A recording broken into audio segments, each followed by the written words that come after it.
तेणु आज राजा द्रुपद कहउछंती जी लाख बिंधी पारिब ताहले मो कन्या द्रौपदी की ता सहित मु विवाह करेबी। तेणु जरासंध उठी पड़ी कहउछंती हे राजा द्रुपद प्रथमे तुम कन्या देखा केमिति, तेणु प्रथमे तुम कन्या को आगे आण, आमे कन्या को देखि सारू तापर जाई लाख बिंधा कथा विचार करिबा। आउ आमे जे पर्यंत कन्या को न देखिछु से पर्यंत ए नियम को आमे मानि पारिबुनी, कारण तुम झियो सुंदर होइथिबो कि असुंदर होइथिबो आमे जानिबु केमिति। तेणु ए कथा सुनी आज द्रुपद राजा कहउछंती ठीक अछि, तुम्हें जदि चाहुच कन्या को देखिबा पाई तेणु मु कन्या को आनिबा पाई आदेश दउछि। कन्या आसिले तापरे तुम्हें लाख बिंधिबो कि न बिंधिबो से कथा चिंता करिवो। तापरे द्रुपद राजा कौन करुछंती, शुणी न द्रुपद राजा अंतपुर गले, कन्या को अणाई मेढ़ मंडपे आनिले। गोविंद माधव कृष्ण श्री मधुसूदन, गोविंद माधव कृष्ण श्री मधुसूदन। पर्वत शिखरे जेने खेलई बिजुली, मेढ़ मंडपरे दिसे तेने द्रौपदी झड़ी। गोविंद माधव कृष्ण श्री मधुसूदन, गोविंद माधव कृष्ण श्री मधुसूदन। पूर्वांचले पूर्ण शशि हेला कौदय, देखी करी राजा माने होइले अथय। देखी करी राजा माने होइले अथय, देखी करी राजा माने होइले अथय। केवल धन्य धन्य अटे जुवती, केवल ए तुल्य नाई रूपवती।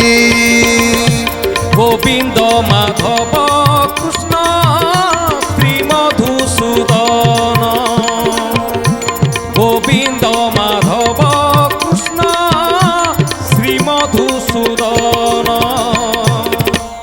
तेणु जितेबाला द्रुपद राजा को जरासंध कहउछंती प्रथमे तुम कन्या को आण, तापर आमे कन्या को देखिबु सुंदर कि असुंदर, तापर जाई चिंता करिबु लाख बिंदा कथा। तेणु द्रुपद राजा निर्देश देई अंतपुर जाई द्रौपदी को आनी मेढ़ मंडपरे बसई देले। जेते मेढ़ मंडपरे बसई देइछंती द्रौपदी को, द्रौपदीकर रूप को देखी आज समस्त राजा माने जमिति अथय हो गले।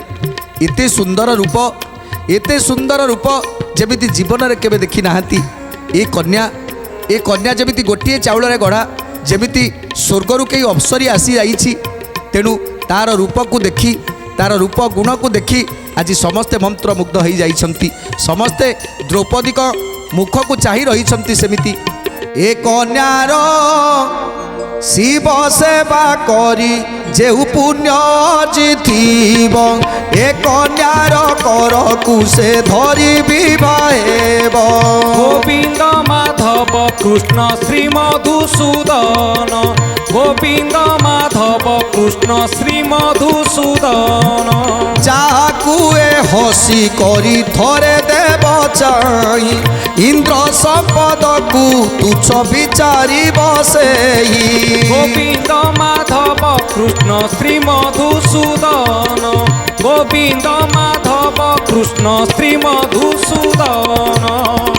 तेणु आज समस्ते चाहिछंती द्रौपदींकर मुह को, आ समस्ते चिंता करुछंती सतरे जहार भाग्य थिबो से कन्यार हाथ धरिबो। एते सुंदर कन्या जहाकू जेमिति आखिटा झलसी उठुची। तेणु द्रौपदींकर रूप लावण्य रे आज मंत्रमुग्ध हो जाइछंती समस्त राजा माने। एपटे द्रौपदी सखी की पचारुछंती, हे सखी मते मेढ़ मंडपरे पिता मोर आनी काहे बसैछंती, मु किछि भी बुझी पारुनी। ତେଣୁ ଏତେ ଏତେ ରାଜାମାନେ ଏଠି ବସିଛନ୍ତି ଆଉ ମେଢ଼ ମଣ୍ଡପରେ ମୁଁ ବସିଛି, ମୋତେ ଟିକେ ଲଜ୍ଜା ଲାଗୁଛି।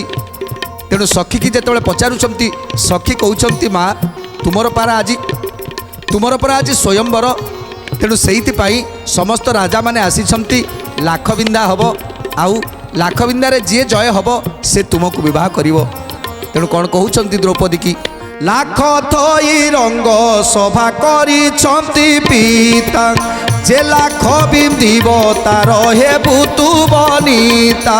গোবিন্দ মাধব কৃষ্ণ শ্রী মধুসূদন, গোবিন্দ মাধব কৃষ্ণ শ্রী মধুসূদন। এমন্ত কই কেশিনী হইলা মৌন, কর্ণ মুখ চাই বলে রাজা দুর্যোধন, কি পাই বসিছ মিত্র উঠ ধাতিকার, লাখ বিন্ধি কন্যা নেবা বিড়ম্বন কর।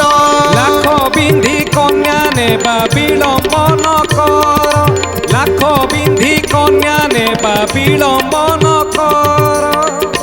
তেଣୁ ଆଜି ସଖୀ କହୁଛନ୍ତି ହେ ମା, ଯିଏ ଲାଖ ବିନ୍ଧି ଜୟ କରିବ, ଆଖିକୁ ଫୁଟେଇ ପାରିବ, ମୀନର ଆଖିକୁ ଯିଏ ଫୁଟେଇ ପାରିବ ସେ ନିଶ୍ଚିତ ମହାବୀର ହେଇଥିବ। ଆଉ ସେଇ ମହାବୀରକୁ କେବଳ ତୁମ ପିତା ଜ୍ୱାଇଁ କରିବେ, ଆଉ ସେ ତୁମର ସ୍ୱାମୀ ହେବେ।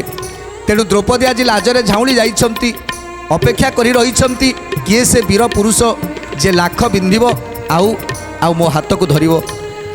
ଏହି ସମୟରେ ଦୁର୍ଯ୍ୟୋଧନ କର୍ଣ୍ଣକୁ ଚିମୁଡ଼ୁଛନ୍ତି, ହେ କର୍ଣ୍ଣ, ଆରେ ଯାଅ, ତମେ ପରା ସବୁଠାରୁ ଯୋଦ୍ଧା, ତମେ ପରା ସବୁଠାରୁ ମହାବୀର, ଧନୁଧାରୀ ବୀର, ତୁମକୁ ଧନୁବିଦ୍ୟାରେ କେହି ବି ତୁମ ଶକ୍ତି ପରୀକ୍ଷା କରିପାରିବେନି। ତେଣୁ ହେ କର୍ଣ୍ଣ, ତମେ ଯାଅ, ଯେତେ ଶୀଘ୍ର ଲାଖ ବିନ୍ଧି ଦ୍ରୌପଦୀକି ନିଜର କର। ତେଣୁ କର୍ଣ୍ଣ କହୁଛନ୍ତି, ହେ ଦୁର୍ଯ୍ୟୋଧନ, ତମେ ଏତେ ବ୍ୟସ୍ତ କାହିଁକି ହେଉଛ? ମୁଁ ଜାଣିଛି ଏ ସଭାରେ କେହି ମୋ ଭଳି ଧନୁଧାରୀ ବୀର ନାହାନ୍ତି, ତଥାପି ମୋତେ ଟିକେ ଅପେକ୍ଷା କରିବାକୁ ପଡ଼ିବ।